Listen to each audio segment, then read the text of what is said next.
One thing I've learned, if you don't hold their feet to the fire, everybody gets burned.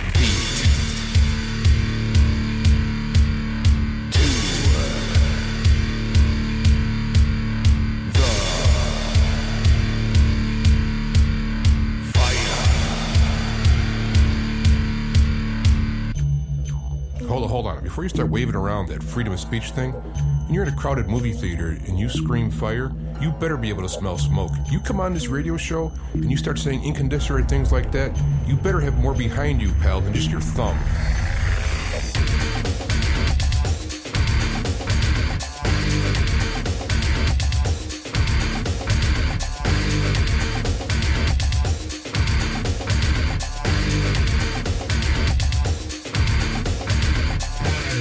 I've been listening to talk radio for years, and one thing I just can't stand is when the host has to, push his way on the people, beat the callers into his way of thinking, extending his ego, or when the callers call in and say something so outrageous and the host lets it go unchallenged.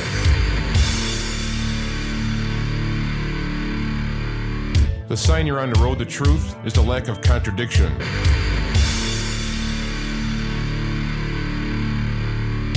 You want to find truth, you just don't simply believe somebody because of their authority or their degree, or you listen to what they say, you test it against reality, and you hold their feet to the fire.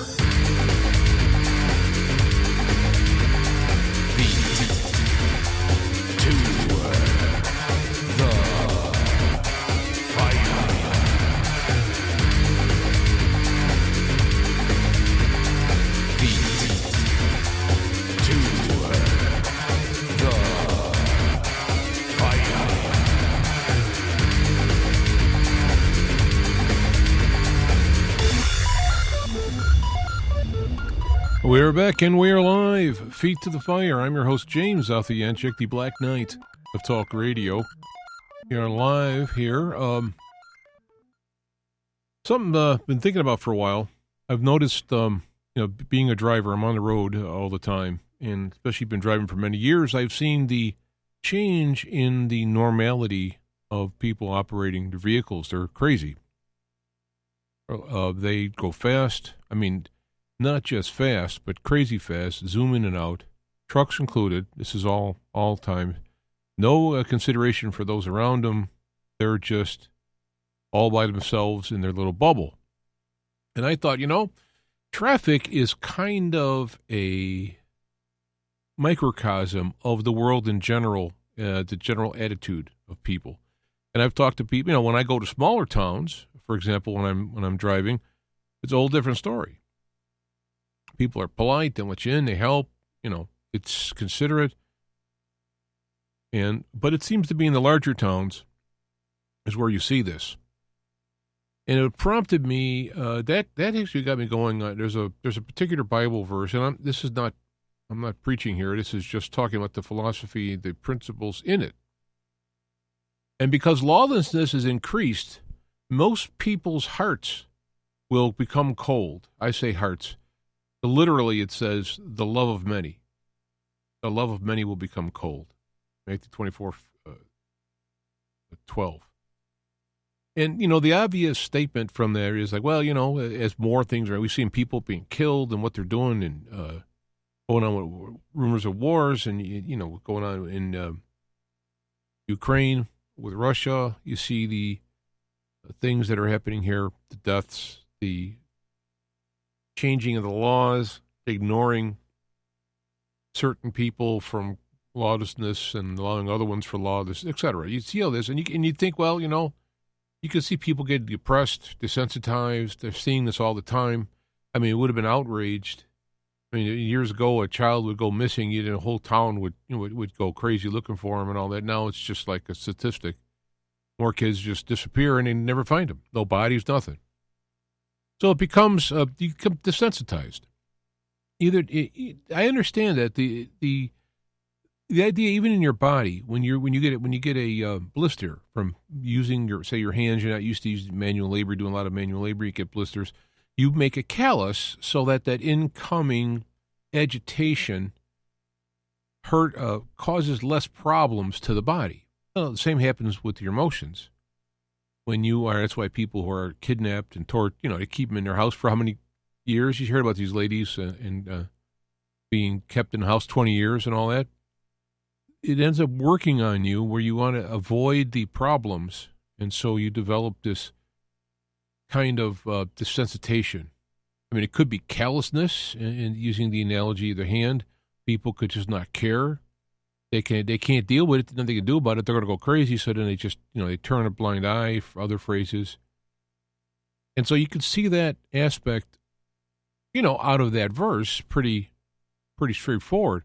But using that traffic as an example, I think I found another deeper, more subtle meaning in there. Very important. I think it should be really thought about. One should hear this and apply it to their own life, because I did. And you're always going to find stuff. You're always going to be getting better. You're going to be getting cleaner. You're going to be getting more honest. You'll be getting more consistent, lack of contradictions. You're going to be more righteous. That's what it comes down to. And so what I've noticed is that when a breaking of a law becomes commonly accepted, it's no longer breaking a law. Now, it is breaking a law. But in your own mind, you've built a wall around. You've built like this explanation, logical argument. If somebody doesn't take it, I don't take it, they will, or whatever. But I'm going to use the example of traffic for a minute, because I think it's pretty telling. Now, if the speed limit is, say, 55, right? So somebody who's doing, 70, or the speed limit is 65 and someone's doing 80, 85. And that is breaking the law. There's no question about it. But there's this justification for it to say, like, well, nobody listens, it's too slow and so forth and so on, and you just break it. When you declare things on your taxes, oftentimes you're not accurate, you exaggerate, or so on, because, it's right. They shouldn't be taking this many taxes out. It's wrong they're doing that. It's a violation of my rights to paying all these taxes. You got a justification for your action, but it is illegal. You are breaking law. Now, I'm not saying I'm saying breaking the law because I believe in the United States laws, that you should follow them because the United States made them. This is a spiritual, internal thing. That if you're gonna follow the old render Caesar to what Caesar's, you're gonna look at what the laws are. I would see Jesus in a position of saying don't speed. Not that speeding is immoral in and of itself. A lot of the speed limits, I think, are somewhat arbitrary as opposed to researched and found out what the speed limit is. But it's the principle of following, the principle of righteousness of following the law. I was going through a construction zone, and it's 45 miles an hour in the construction zone. And I was actually going to film it, but something happened at work and I couldn't. I didn't have the ability to do this. I was in other trucks. I was going to film it with my phone and just have it playing like in the background when I was doing this as a live video as opposed to live audio, and just see the ridiculous speeds that are flying by.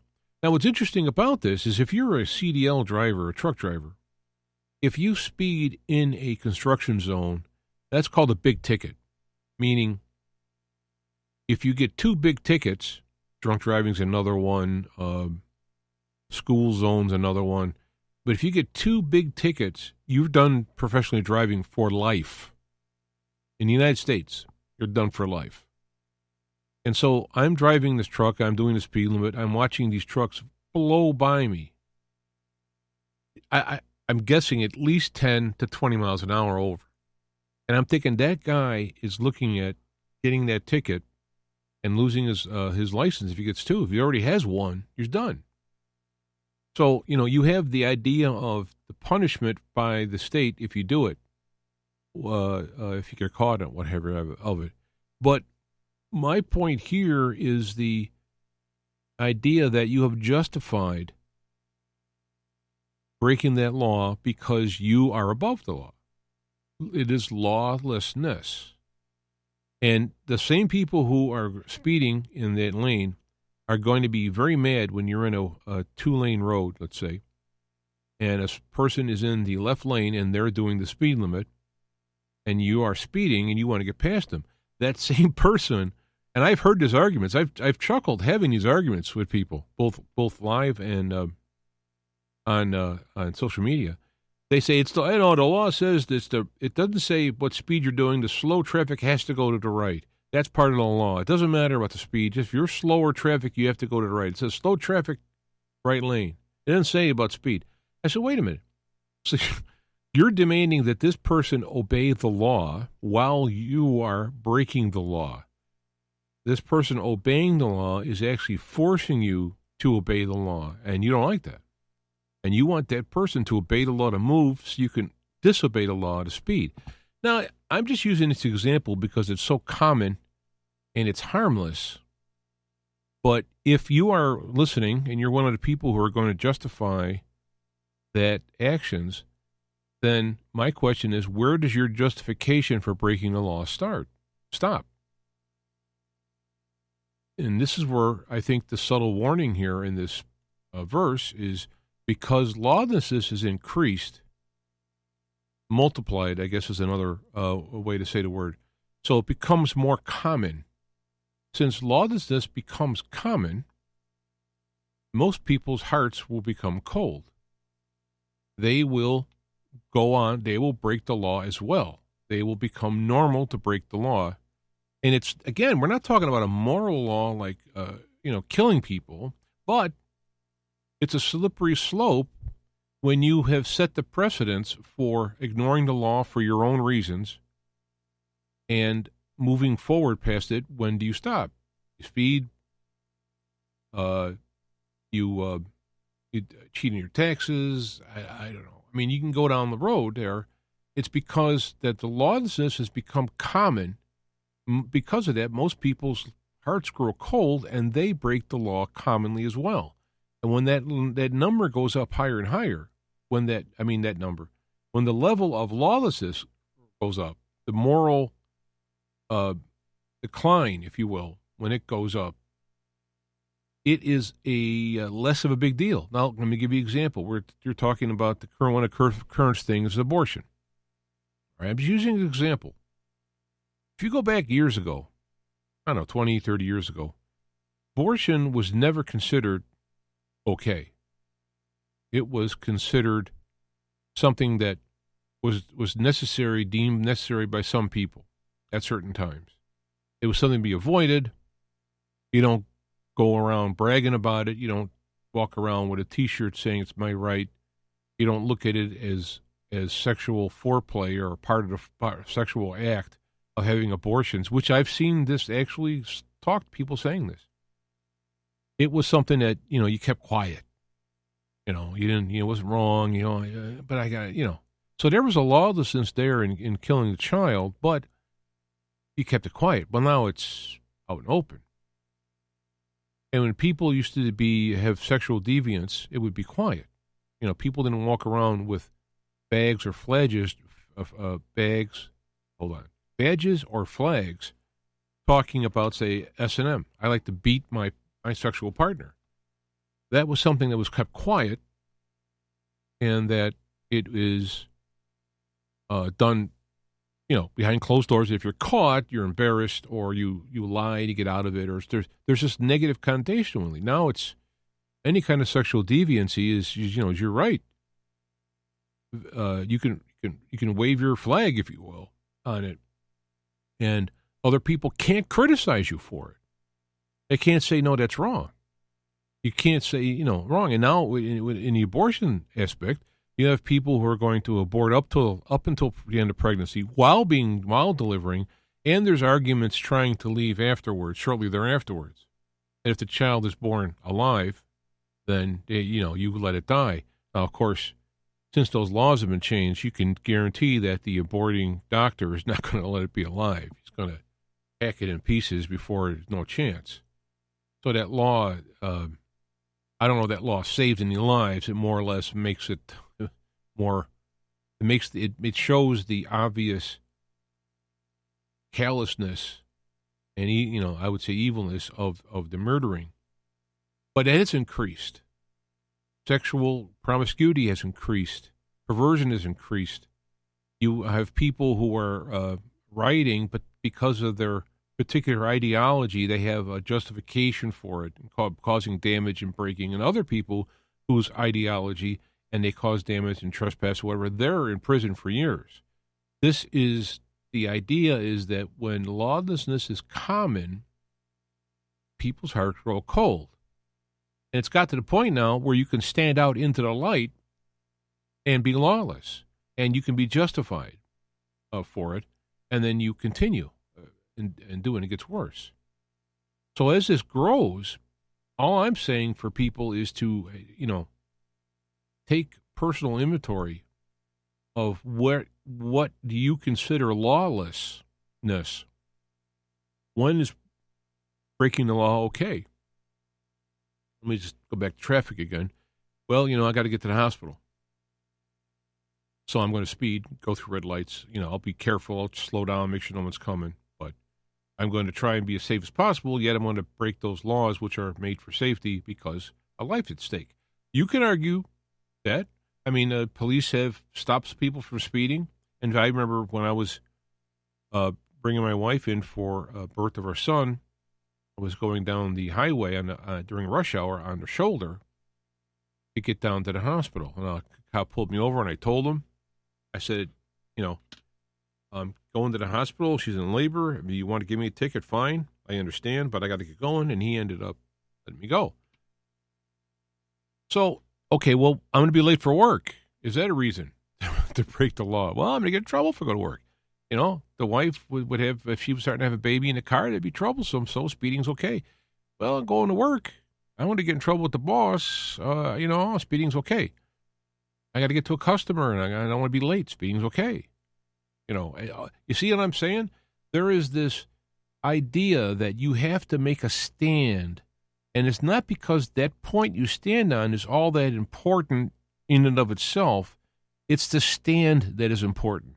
I'm not going to go past this point because there is a slippery slope that will take me down into deeper lawlessness, and my heart will grow colder.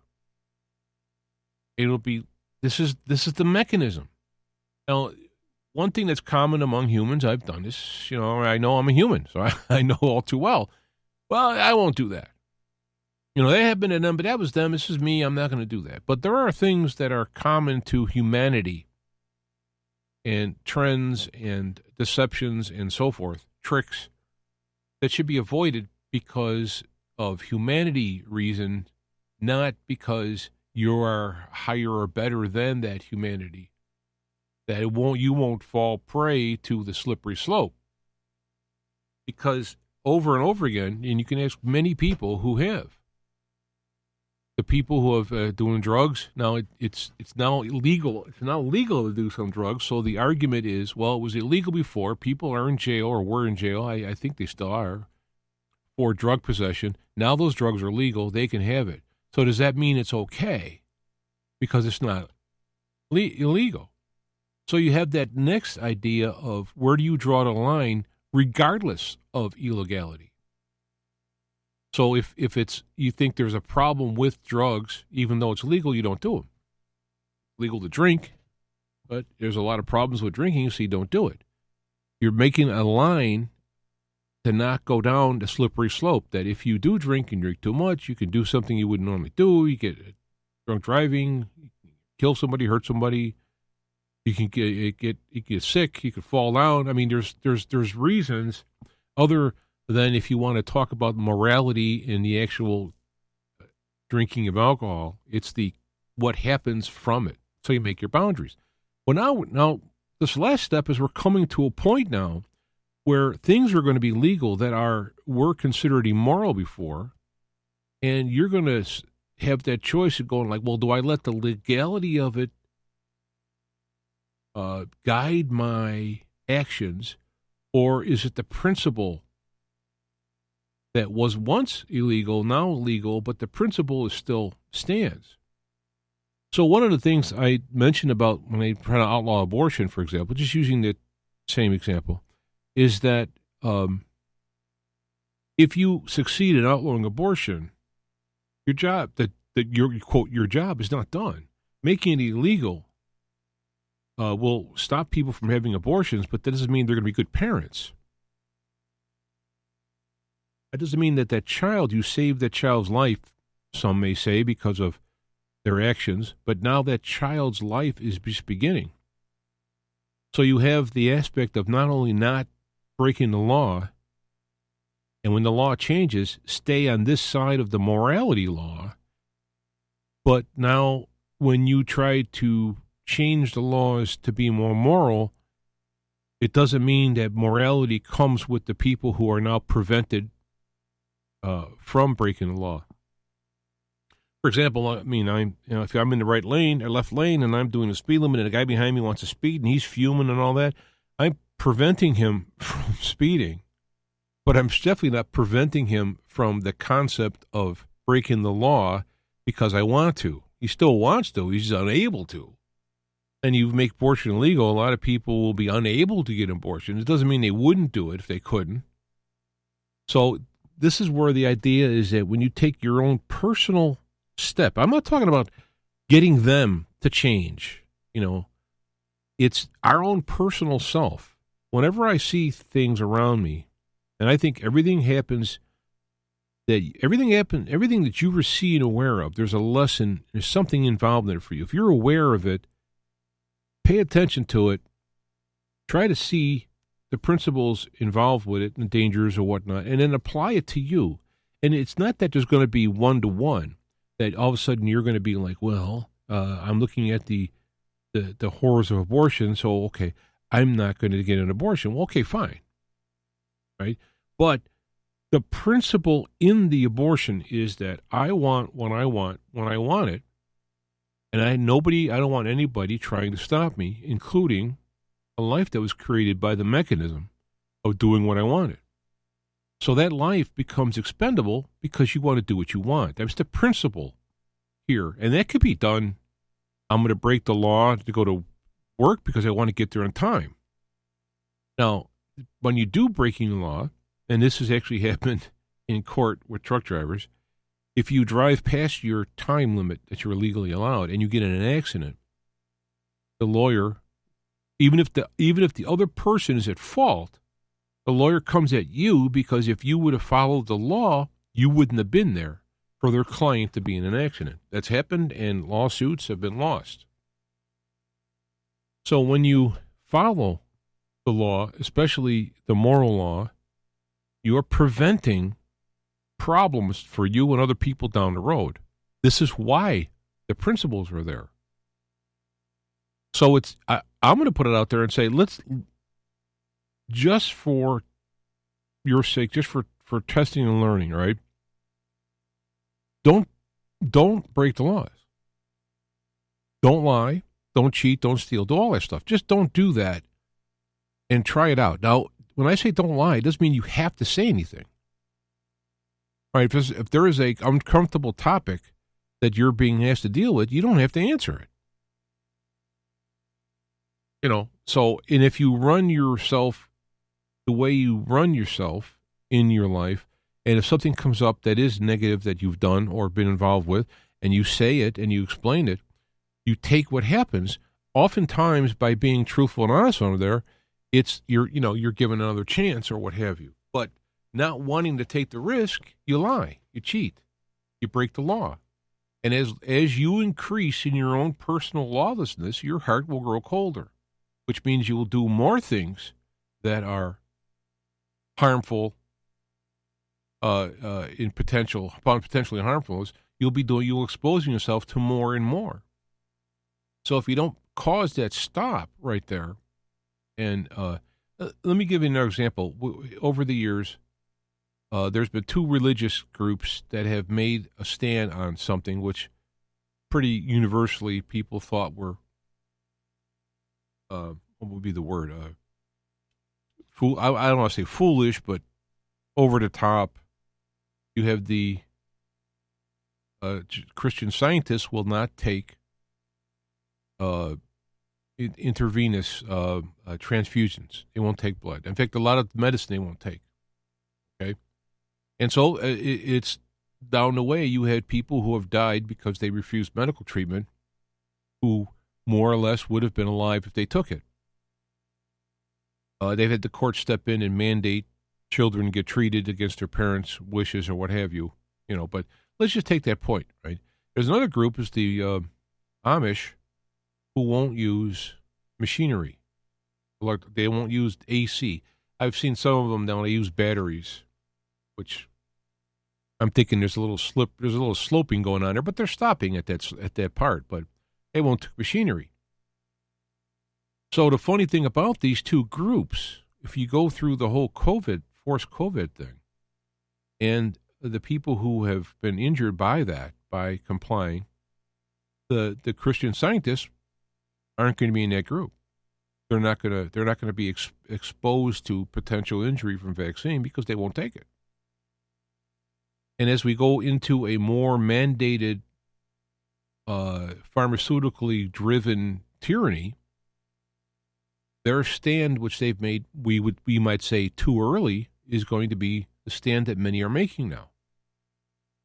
And likewise with the Amish, by not using machinery and whatnot, by doing everything, if the system would shut down and say like electricity would be turned off, the Amish farmer would get up and go to work like any other day. It's very interesting to see this, that you go through many parts of the world into some of the more impoverished areas, and when the internet and banking and electricity and all that shuts down, they're going to work like it's the next day. So it's kind of interesting to see where people place their line. When they make that line in the sand, how, as we get into these latter days here, how we have to make our line in the sand, because we've already slipped down a slope to some degree, and maybe it was all right, but we're going to a forward slope. And one of the stands I make is I will not do virtual reality. Those games and whatnot, I will not do it. Will put a virtual reality hat on, glasses on. And, call me Amish. But the reason I'm doing that is because the slippery slope of virtual reality will allow you to do anything that you want to do in through virtual reality, and it will detach you from real reality. I'm not doing it. Well, I can handle it. I could do it. Somebody's like, I can handle it. No, I'll do it a little. I only go to this point and all that. Well, okay. This is the idea about having freedom, personal freedom. You can do that if you would like. That's just why I like the way this country has been designed, is that you could do that. You want to be a atheist, a Satanist, you want to have virtual reality, you want to be Amish, you can do it. It's the beauty of this country. So as we go forward, we're going to find ourselves having to put our Amish-like feet down, if you will, and say, I'm not going to go any further in this. You can call it a Luddite. You could say you're crazy. You'll miss out on job opportunities. So for example, if virtual reality becomes somewhat normal in certain office positions, you're not going to do it. You're going to lose that job opportunity. But the benefit is you won't get caught down that slippery slope of disconnecting with reality and living in virtual reality. There was a movie that I saw with, now I'm seeing his face, so I can't see his name. The guy was in Armageddon, Die Hard. All right, he was in it, and they were there was technology that allowed them to use robots, and they would sit at home and interface with their mind and their eyes. There's some kind of helmet they wore or whatever, and the robot would go out and do work and what have you. And, of course, you could make him young, and you could have intimate relationships and so forth, and people ended up preferring to live in that world rather than the real reality. This is what, and this was years before virtual reality has gotten to its point, and then toss in AI for some stuff, or the AI can be working with the virtual reality to program you for politically ideological reasons, and so on. You see what I mean? How that slope goes, whoa, And the best way to make that stand here. So what I'm suggesting you do, just try it out for a week. Don't break any laws. Don't lie. Don't cheat, steal, don't like that. Even if it's little stuff. If you don't want to talk about something because you don't want to get into the truth of the matter, don't talk. Say, I'm not going to go in that. I don't want to talk about that. I'm not going to go in that area. So just do that for a week. And I'm telling you, I've been doing this now. I've been doing the thing where I obey the speed limits, obey all the traffic laws. And I got to tell you, there's something about it that is very empowering. As I'm going along, doing the 45, and these people are flying past me, there's like a peace, not like an arrogance, not smug, and like, I'm the self-righteous person doing the speed limit. No, there's something calming that I find that if you don't do that. Now, what's going to happen is it's going to be mandatory by law that you violate your own personal morals. I mean, this is nothing new. You want to read, some of the stories of the Old Testament, Daniel and whatnot. They wanted him to eat a different diet. I'm assuming he was vegetarian, and they wanted him to eat meat because they were questioning how he can maintain his strength with what he eats. Well, that's what I'm thinking is because he wasn't eating meat. They thought, how could you not eat meat and still be strong or what have you? And he stuck by it. He would not change his diet, and there was a risk of imprisonment and so forth, which was waived. And this is where divine honor can come in, is if you are obeying the rules, not because you're obeying the rules for the state in as much as you don't want to be lawless and you want to have that spiritual situation. And if you do that, when it comes time to, hey, you have to do these things,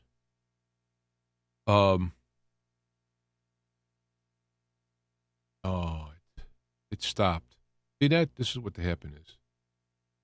It stopped. Well, hopefully I got enough out there. I don't know why it stopped. And, well, I think I made my point, so I'll leave it at that. If I'm still recording, I will update the file up to this point. But that's where it comes down to. When you get down to the end, and you get down to doing the important things, you already have an infrastructure in there that you've built so that following the moral laws against the breaking of the civil laws, you will already be found fine for that. So we'll see what happens here when I press this and go with that.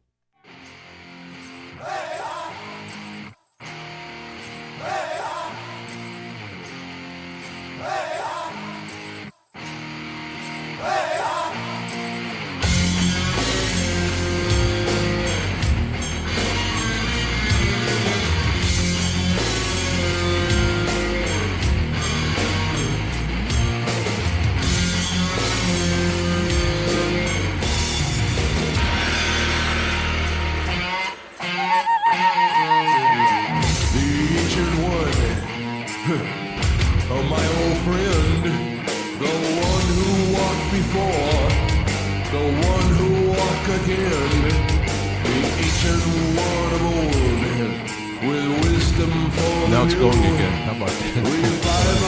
We'll see you next time. God bless. Don't forget to set your boundaries. I'm going to say this again because I started doing it again, and I don't know if there was just blank air, if it stopped or what have you. But my whole point of this is set your boundaries now.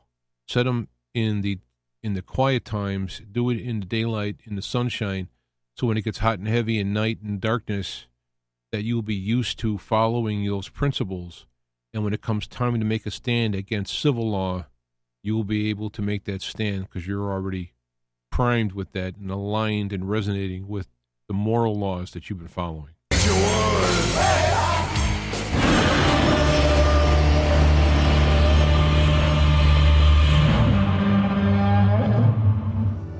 Feet to Fire is a production of IPS Media Works on the OnSync Radio network of stations.